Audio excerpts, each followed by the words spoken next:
माता दी friends, good morning. कल मैं एक रील देख रही थी, उसमें एक गांव की लड़की की विदाई हो रही थी और वो बहुत फूट फूट के रो रही थी।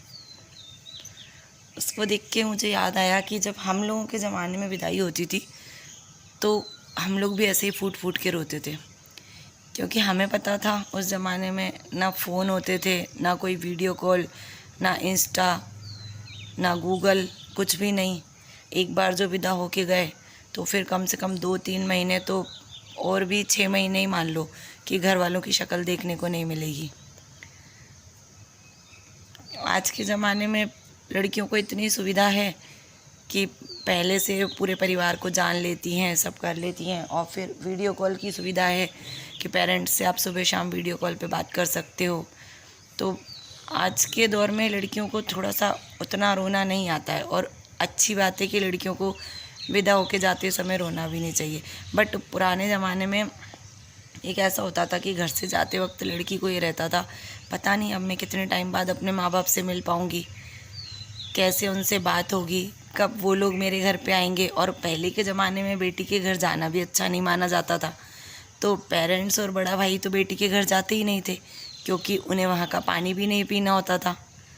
तो जो छोटे बच्चे हैं, बस वही, अगर भाई भतीजा कोई है तो वही बेटी के घर जा पाते थे। बड़े लोग तो बेटी के यहाँ जाते ही नहीं थे, क्योंकि बेटी के घर का पानी पीना भी अच्छा नहीं समझते थे लोग।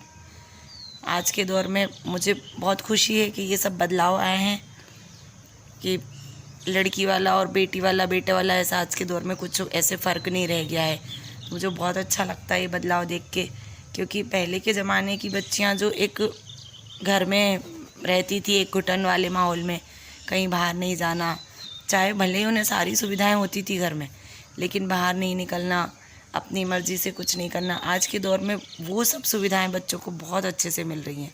अपनी मर्ज़ी के मालिक हैं बच्चे, जो मन में आता है वो कर सकते हैं, किसी की कोई पाबंदी नहीं है। तो एक ये बदलाव देख के बहुत अच्छा लग रहा है, अपने मन को बहुत तसल्ली होती है ये बदलाव देख के।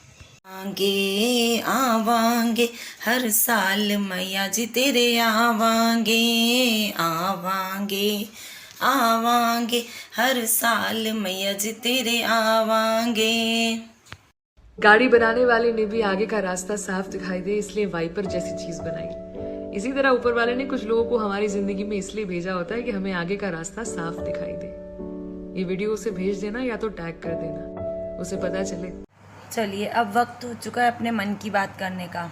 आज अपने मन की बात में मैं जिक्र करूंगी उत्तराखंड में गढ़वाल में श्रीनगर में माँ धारी देवी के मंदिर का, जो कि अलकनंदा नदी के बीचों बीच बना हुआ है। माँ धारी देवी के बारे में कहा जाता है कि माँ धारी देवी 7 भाइयों की इकलौती बहन थी। तो उनके जो 7 भाई थे, वो धारी देवी माता का रंग सांवला था, उस वजह से उनसे नफरत करते थे। लेकिन माता धारी देवी अपने भाइयों से बहुत प्यार करती थी। उनके माता पिता नहीं थे, तो माँ धारी देवी उन लोगों के लिए रोज़ नए नए पकवान बनाती, उन्हें बहुत अच्छे से खिलाती। उनके लिए उनके भाई ही सब कुछ थे। जैसे जैसे वक्त बढ़ता गया, माँ धारी देवी 7 वर्ष की हो गई। जब वो 7 वर्ष की हुई तो उनके भाइयों को किसी ने बोला कि तुम्हारी बहन तुम्हारे लिए अपशगुनी है, वो अच्छी नहीं है तुम्हारे लिए। तो उनके भाइयों की नफ़रत और ज़्यादा बढ़ गई। अब वो अपनी बहन से बहुत नफ़रत करने लगे। फिर धीरे धीरे और समय बीता, माँ धारी देवी 14-15 वर्ष की हुई तो उनके 5 भाइयों की मृत्यु हो गई। जैसे ही उनके 5 भाइयों की मृत्यु हुई तो बाकी के जो 2 बच्चे भाई थे, उनको ऐसा लगा कि सच में ये बहन हमारे लिए अच्छी नहीं है, अशुभ है हमारे लिए, ऐसा न हो कि हम दोनों भाइयों की भी मृत्यु हो जाए। तो वो दोनों भाई धारी देवी को मारने की योजना बनाने लगे। तो वो लोग माँ धारी देवी को एक नदी के पास ले गए और उन्होंने उनका सिर काट के धड़ से अलग कर दिया और नदी में फेंक दिया। अब वो सिर बहता बहता श्रीनगर के धारी गांव के पास वहाँ पहुँच गया। तो वहाँ पर एक धोबी कपड़े धो रहा था। तो जैसे ही उसने देखा कि किसी लड़की का शव बह के आ रहा है, तो उस शव में से आवाज़ आई कि मुझे बचाओ। तो वो धोबी दौड़ के गया और उसको लगा कि ये लड़की का शव है। तो उसने जैसे ही बाहर निकाला तो उसके हाथ में सिर्फ शीश आया, चेहरा आया। तो वो घबरा गया, वो उसे पानी में छोड़ने लगा। तभी उस शीश में से आवाज़ आई, चेहरे में से, कि मैं देवीय शक्ति हूँ, तुम मुझे बाहर निकालो और मुझे यहाँ पर किसी पत्थर पे स्थापित कर दो। तो उस धोबी को भी विश्वास हुआ, उसको लगा कि मैं ये अगर इसमें से आवाज़ आ रही है तो ये कोई देवी शक्ति होगी। फिर तभी वहाँ पे पानी में सीढ़ियाँ बन गई, तो वो धोबी पानी में से उन्हीं सीढ़ियों पर से लेकर के माँ धारी देवी को, उनके सिर को वो बाहर आ गया और उसने पत्थर पे स्थापित कर दिया। तभी से वहाँ पे माँ धारी देवी की पूजा होने लगी। अब माँ धारी देवी के बारे में कहा जाता है कि माँ धारी देवी का चमत्कार ये है कि माता रानी वहाँ पर दिन में 3 बार अपना रूप बदलती हैं। सुबह माता रानी बिल्कुल छोटी कन्या के रूप में होती हैं, दोपहर में माता रानी एक युवती के रूप में होती हैं और शाम की आरती में माता रानी एक वृद्ध बूढ़ी माँ का रूप ली होती है। तो ये वहाँ का चमत्कार है कि एक ही दिन में माता रानी की मूर्ति 3 रूप बदलती है। और इसके अलावा कहा जाता है कि उत्तराखंड के जो 4 धाम हैं उनकी रक्षक भी माँ धारी देवी हैं, उनकी रक्षा माँ धारी देवी ही करती हैं। इसलिए उत्तराखंड के लोग अपनी कुलदेवी भी मानते हैं उन्हें, और उन लोगों का वहाँ पे माता रानी में बहुत विश्वास है, अटूट आस्था है वहाँ पे धारी देवी माता की। और मंदिर भी इतना सुंदर बना हुआ है, जो वहाँ के प्राकृतिक नज़ारे हैं वो देख के तो मज़ा ही आ जाता है।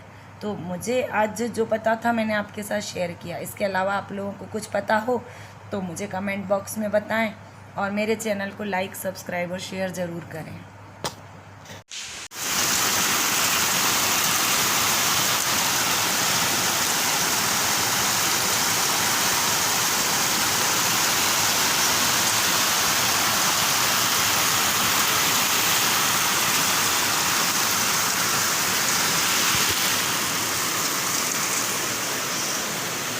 दोपहर 4 बजे का टाइम है, देखिए कितनी बारिश,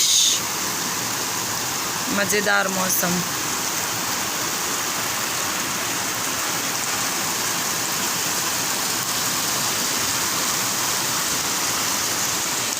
चलिए अब हम ऊपर चलते हैं। आज का दिन थोड़ा सा बिजी रहा, आज सैलून में क्लाइंट थे तो पूरा दिन आज नीचे ही हो गया। अब बस ऊपर चलते हैं, थोड़ा सा पूजा पाठ करके फिर किचन के काम देखेंगे। बारिश और गरम गरम मंगोड़े